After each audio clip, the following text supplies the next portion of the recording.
அனைவருக்கும் வணக்கம் ஃப்ரெண்ட்ஸ். இன்றைக்கி என்ன பார்க்க போகிறோம்னா, நம்மளுக்கு வந்து காஞ்ச மிளகாய் மாடி தோட்டத்திலே ரெடி பண்ணியாச்சுங்க. உங்களுக்கு நான் ஆல்ரெடி வந்து இது காமிச்சதாங்க இந்த வீடியோ. நான் காஞ்ச மிளகாய் அதை அப்படியே விட்டுட்டேன் அப்படின்னு சொல்லி உங்களுக்கு காமிச்சேன். இப்போ பார்த்தீங்கன்னா நல்லாவே காஞ்சிருச்சுங்க. இது எல்லாத்தையும் நம்ம அறுவடை பண்ணிவிட்டு ஒரே ஒரு வெயில நம்மளுக்கு காய வச்சினோம்னா நம்மளுக்கு தாளிக்க தேவையான மிளகாய் வந்து ரெடி ஆயிடுச்சுங்க மாடி தோட்டத்திலேயே.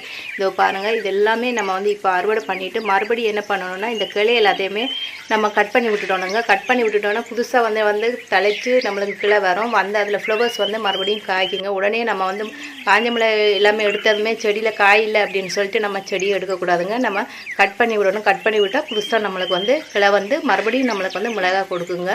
இதுதாங்க நான் மாடி தோட்டத்தில் வச்ச மிளகாயில் நான் கண்டுபிடிச்சது. நான் வந்து உடனே எடுக்கிறது இல்லைங்க. உங்களுக்கு ஆல்ரெடி நான் உங்களுக்கு காமிச்சதாங்க. பழைய செடி எனக்கு வந்து இதோ பாருங்கள், இது நல்லாவே காஞ்சிருச்சு. இது வந்து எனக்கு 3 or 4 டைம்ஸ் வந்து நம்மளுக்கு காய்ச்சிருச்சு. இனிமேட்டு அவ்வளோதாங்க, காஞ்சிருச்சு. இனி புதுசாக விதை பண்ணணும். இதாங்க நான் இன்றைக்கி மாடி தோட்டத்தில் எடுத்த காஞ்ச மிளகாய் நம்மளுக்கு தாளிக்க தேவையானது கிடைச்சிச்சு. தேங்க்யூ.